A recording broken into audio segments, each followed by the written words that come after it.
नमस्कार। इस समय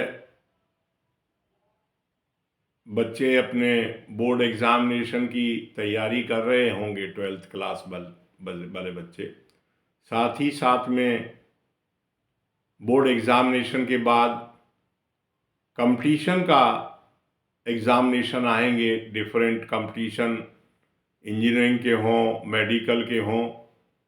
मैं खासकर जो बात करूंगा वो इंजीनियरिंग कंपटीशन की बात करूंगा, क्योंकि मैंने भी इंजीनियरिंग कंपटीशन को देखा है और मैंने भी इंजीनियरिंग जो है एनआईटी इलाहाबाद, जो पहले एमएनआर इंजीनियरिंग कॉलेज हुआ करता था, वहाँ से मैकेनिकल इंजीनियरिंग में इंजीनियरिंग पास की है।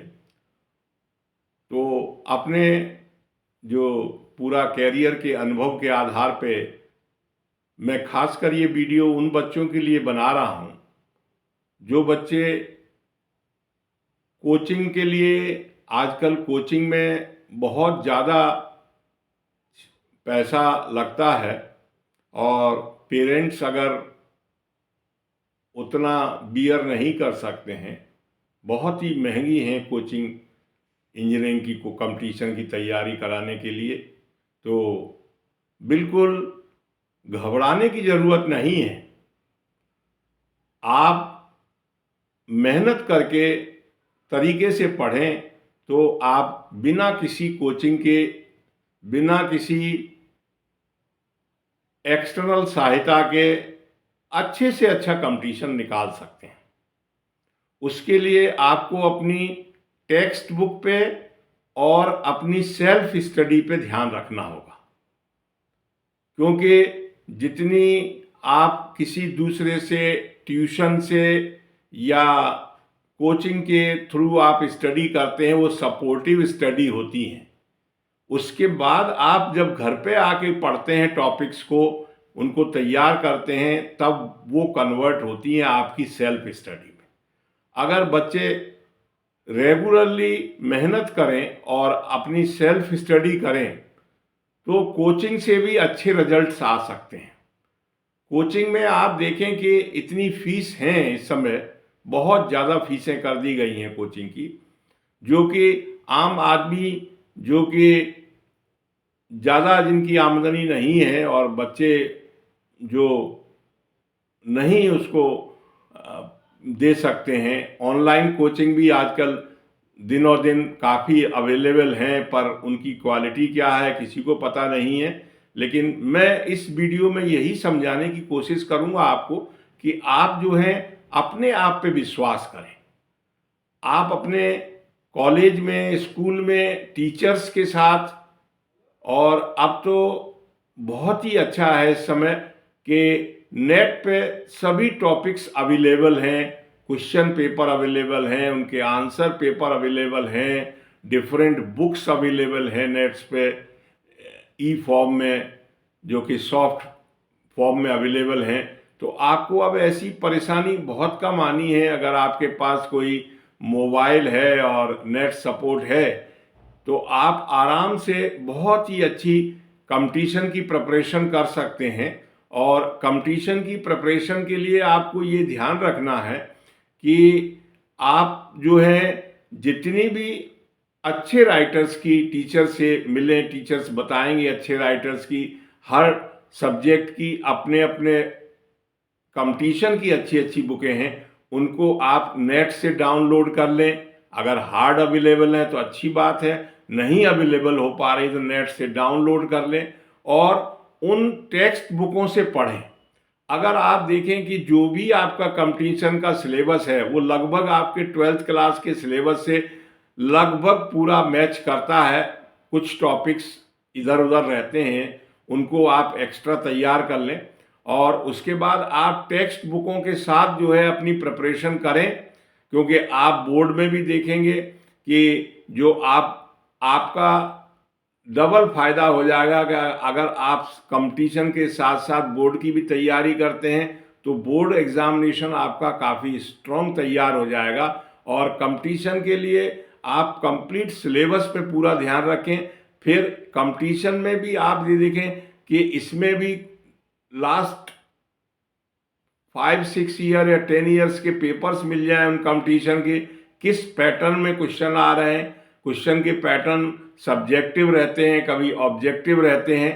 ऑब्जेक्टिव अगर क्वेश्चन हैं तो ऑब्जेक्टिव की प्रैक्टिस करें, क्योंकि आप आजकल देखें इतनी अच्छी बुक्स बनाई जा रही हैं। टेक्स्ट बुक के आप देखें जब भी पीछे क्वेश्चंस रहते हैं, शॉर्ट, वेरी शॉर्ट, फिर लॉन्ग क्वेश्चन, फिर उसके बाद पीछे कंपटीशन किट दी रहती हैं।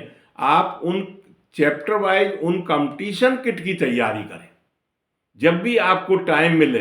पहले तो आप पूरा फोकस अपने बोर्ड एग्जाम पे रखें। बोर्ड एग्जाम के बाद कंपटीशन के बीच में जो गैप मिलेगा आपको, उसमें आप कंपटीशन किट में अगर ऑब्जेक्टिव हैं, मैक्सिमम कंपटीशन के अंदर ऑब्जेक्टिव क्वेश्चंस का इस समय प्रचलन है, सभी में ऑब्जेक्टिव क्वेश्चन आते हैं।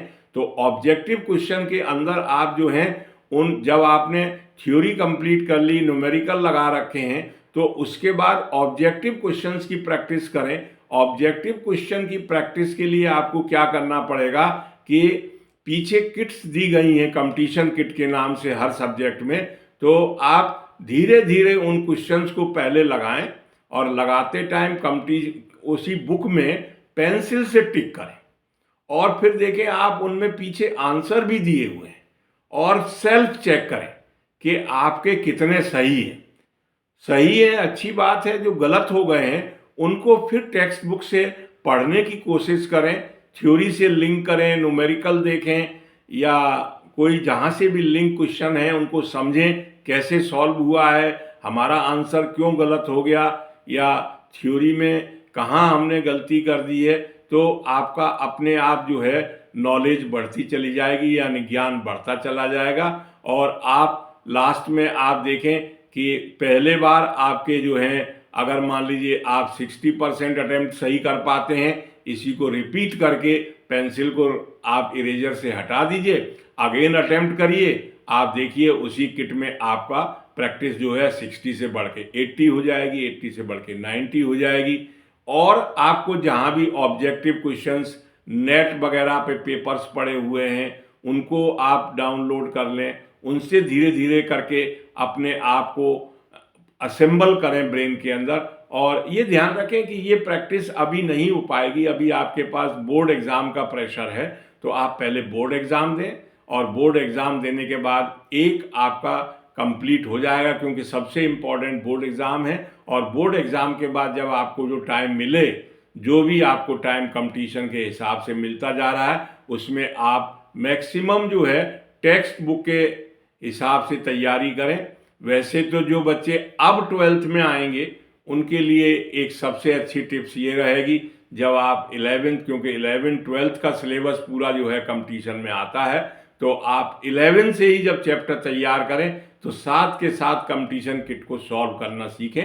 और धीरे धीरे आप देखें, ये तो जो मैंने पहले बात बताई है वो तो उन बच्चों के लिए बताइए जो बोर्ड एग्जाम अब देने जा रहे हैं, लेकिन जो बच्चे अभी 11th में हैं वो इस बात को अभी से ही शुरू कर दें कि जैसे जैसे टीचर आपको टॉपिक ख़त्म कराएं, आप उनके सिलेबस पे टॉपिक के कंप्लीट थ्योरी को पढ़ें, न्यूमेरिकल लगाएं, न्यूमेरिकल बाद थ्योरी कंप्लीट करने के बाद फिर कंपटीशन किट में आप जो है ऑब्जेक्टिव क्वेश्चन कर करके देखें साथ के साथ, तो आप देखेंगे 11 12 को मिला के आपकी इतनी अच्छी प्रिपरेशन हो जाएगी कि आपको किसी कोचिंग की ज़रूरत ही नहीं है, कोई एक्स्ट्रा मटेरियल की ज़रूरत नहीं है।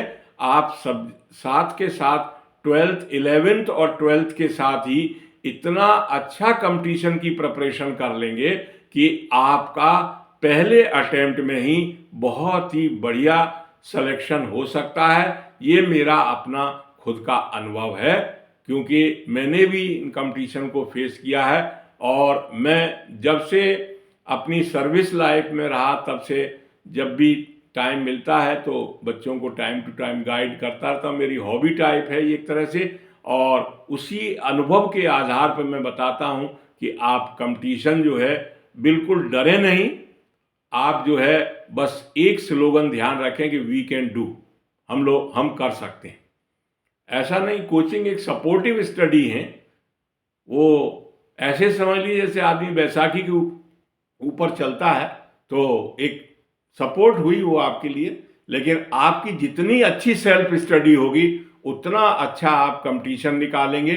मैंने कोशिश की है इस वीडियो में आपको थोड़ा गाइड करने की, और जहाँ तक मेरा अनुमान है कि आपको अच्छा लगेगा। और अगर अच्छा लगता है तो आप इस चीज़ को लाइक करें, और लाइक करके कृपया मेरे चैनल को सब्सक्राइब करें, जिससे कि मैं ज़्यादा से ज़्यादा आप लोगों के लिए आगे आने वाले टाइम में और अच्छे अच्छे वीडियो आपके लिए एजुकेशनल वीडियो बना सकूं। धन्यवाद। जय हिंद, जय भारत, नमस्कार।